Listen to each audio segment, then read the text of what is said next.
abana b'Imana kubera ko bareba Yesu mu buzima bwabo ngo bagenda bagira gute bahindurwa basa nawe ngo tugahabwa ubwiza buruta ubundi kuba bwiza. Ahangaha ni mwisi, tukiri mwisi, ntabwo ari mwijuru. Hari ku ya 17 Gicurasi umwaka w'ibihumbi 2020 saa 4:13 ubwo yavuze aya magambo ndetse akayatsindagira avuga ko dukwiriye gusa n'abana b'Imana kugira ngo tuzajye mu ijuru. Kuva kuri iyo tariki kugeza uyu munsi ijambo riri kuvugwa nta rindi uretse kuvuga ngo Imana imwakire mu bayo cyangwa se ngo Imana imuhiruko ridashira. Nta yindi mpamvu nuko Imana yamaze kumwisubiza. Yitwa Thomas Kigabo Runezerwa, akaba yarakuriye ishami rishinzwe ubukungu muri Banki Nkuru y'u Rwanda, akaba yapfiriye mu bitaro i Nairobi muri Kenya azize COVID-19 nk'uko tubikesha BBC. Uyu munsi tugiye kugaruka kuri amwe mu mateka yaranze uyu mugabo Dr. Professor Kigabo Thomas, dore ko uretse kuba yari umuhanga mu by'ubukungu yari n'umuvugabutumwa bw'ijambo ry'Imana muri ADPR i Nyarugenge mu mujyi wa Kigali.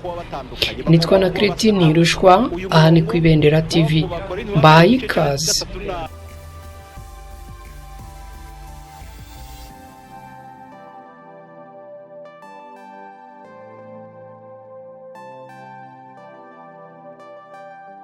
Ariko twebwe twese mu rukerera rwo kuri uyu wa gatanu tariki ya 15 Mutarama mu mwaka w'ibihumbi 2021 nibwo inkuru yabaye kimomo ko Dr. Thomas Kigabo warukuriye ishami rishinzwe ubukungu muri Banki Nkuru y'u Rwanda yapfiriye mu bitaro i Nairobi muri Kenya. Gusa ariko amakuru dukesha BBC akaba avuga ko Nyakwigendera yazize COVID-19. nuko tureba Kristo.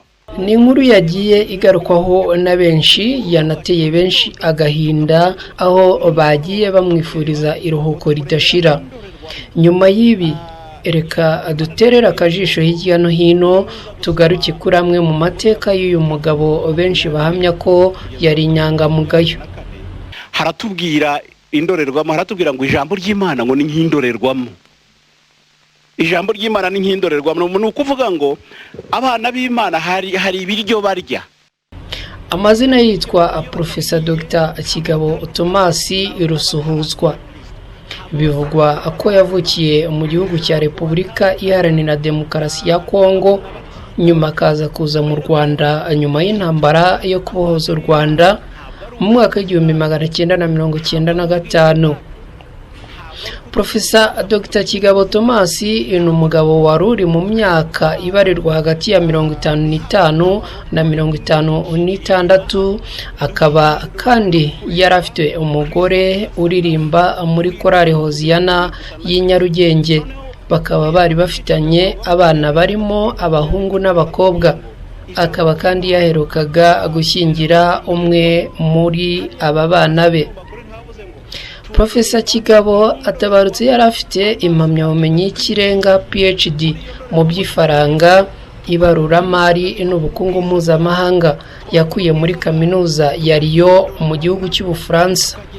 Yari afite kandi n'impamyabumenyi y'icyiciro cya 3 cya kaminuza, Master Degree mu bijyanye n'imibare. Uyu yatangiye gukora muri Banki Nkuru y'u Rwanda guhera mu mwaka w'2007 nk'umuyobozi mukuru ushinzwe ubukungu. Nyuma y'igihe kinini yamaze akora nk'umuyobozi mukuru ushinzwe uburezi muri kaminuza yigenga ya Kigali Iyerika. Professor Dr. Kigabo Thomas yanabaye umwarimu w'amasomo ajyanye n'ubukungu, ibaruramari n'imibare muri kaminuza ya Iyerika, muri kaminuza y'u Rwanda, muri kaminuza ya Jomo Kenyatta mu cyiciro cya mbere, icya kabiri n'icya gatatu cy'iyi kaminuza. yari umwe mu bahanga bazwiho kuba bafite ubunararibonye buhambaye mu bijyanye n'ubushakashatsi ku nzego zitandukanye z'ubukungu, harimo urwa politiki y'ifaranga n'ibibazo byose birebana n'urwego rw'imari, iterambere ry'ubukungu, ukwihuza kw'akarere n'izindi. Yari amaze kandi igihe kinini afasha abanyeshuri bakora ubushakashatsi mu kubona impamyabushobozi za PhD haba mu Rwanda n'i Burayi. Nk'umuyobozi mukuru ushinzwe ubukungu muri Beneri, Profesa Kigabo Rusuhuzwa yagize uruhare rukomeye cyane mu gutunganya no gutangiza politiki y'ifaranga hamwe n'izindi gahunda za leta zigamije iterambere ry'ubukungu. Profesa Kigabo yagize uruhare kandi mu biganiro kuri politiki z'imikoranire hagati ya leta y'u Rwanda n'ikigega mpuzamahanga cy'ubukungu IMF, hagati kandi ya leta y'u Rwanda na banki y'isi yose World Bank n'ibindi ibigo mpuzamahanga bitandukanye. Uretse ibi kandi uyu mugabo yari umuvugabutumwa bwiza mu itorero rya ADEPR Nyarugenge mu mujyi wa Kigali, by'umwihariko muri Chapelle ya Internationali.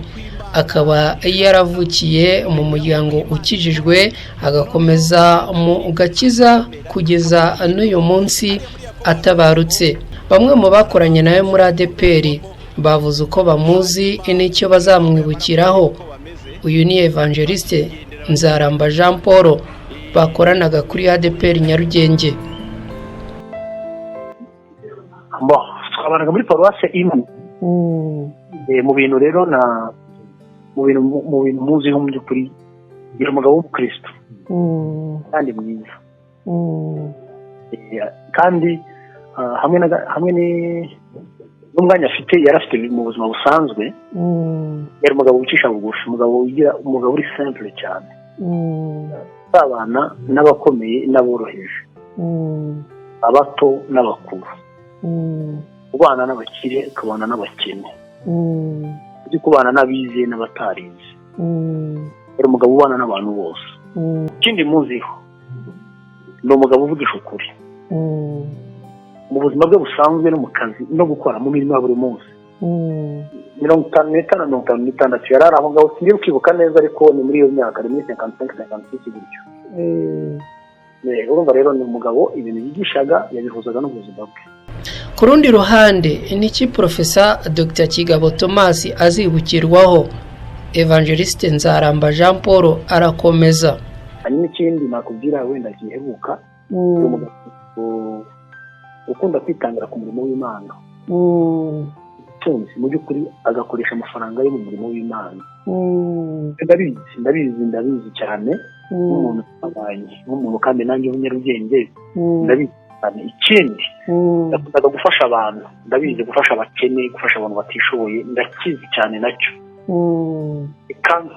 Kandi w'inzi y'abantu yagiye afasha, kandi atari bo bimbwiye ahubwo abo yafashije ari bo babimbwiye. Yari umugabo rero, umugabo mwiza, yari urugero kuri twese. Naho Minisitiri w'ibikorwa remezo mu Rwanda Claver Gatete akaba yavuze ko iyi nkuru ibabaje cyane, aho yabitangaje anyuze ku rukuta rwe rwa Twitter agira ati iyi ni inkuru ibabaje rwose. Dr Kigabo yari inshuti, umuvandimwe, akaba n'umuhanga mu by'ubukungu wagize uruhare runini mu iterambere rya politiki y'ifaranga n'ubushakashatsi mu Rwanda. Azakumburwa cyane. Rest in peace, bishatse kuvuga ngo aruhukire mu mahoro. Uretse uyu kandi hari n'abandi bagiye ndetse bakaba banakomeje kugaragaza amarangamutima y'akababaro ku rupfu rwa Dr Kigabo Thomas.